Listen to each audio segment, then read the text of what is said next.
Western North Carolina and our Helene help operations. First of all, some really dumb rules have been implemented, y'all.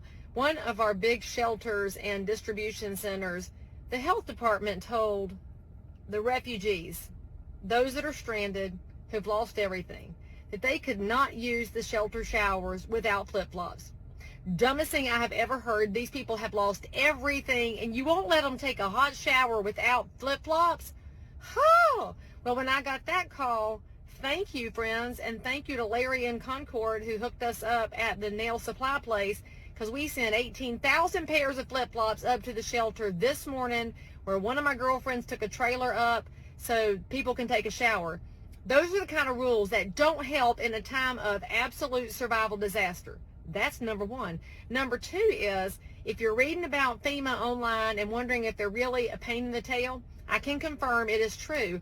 I tried to send in a pallet of chainsaws 2 days ago, and we had to divert it somewhere away from FEMA because they wanted to confiscate. FEMA, those ain't your chainsaws.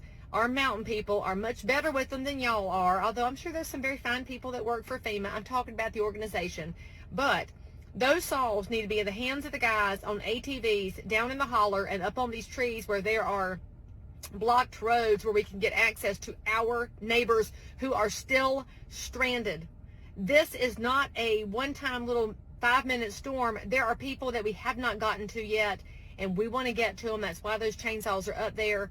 So fine, we're going to go around you, FEMA, and don't try to get in the way of North Carolina mountain people when we are trying to take care of each other.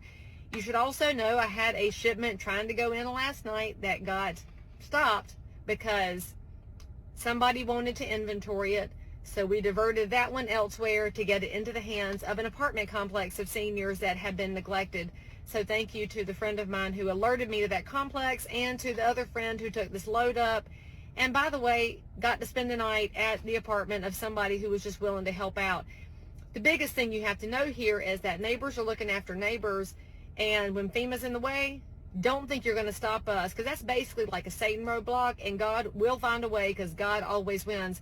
The other thing I want y'all to know is that we do have support from all over the country. We've got NYPD, fire departments, we've got linemen and emergency personnel, and we in North Carolina are very grateful that you have chosen to come help us. So thank you to them, but boo to the government agencies that want to get in the way. And by the way, got to add one more thing. The announcement today that this little tiny piddling amount of money is going to go to people impacted by this storm. Are you kidding me? I told y'all before, you cannot eat money or drink money. Why are we not seeing massive supply drops come in? And I mean massive. The government is run by my taxpayer dollars and your taxpayer dollars. They are a net consumer, not a producer. So whatever they're throwing out there comes from me.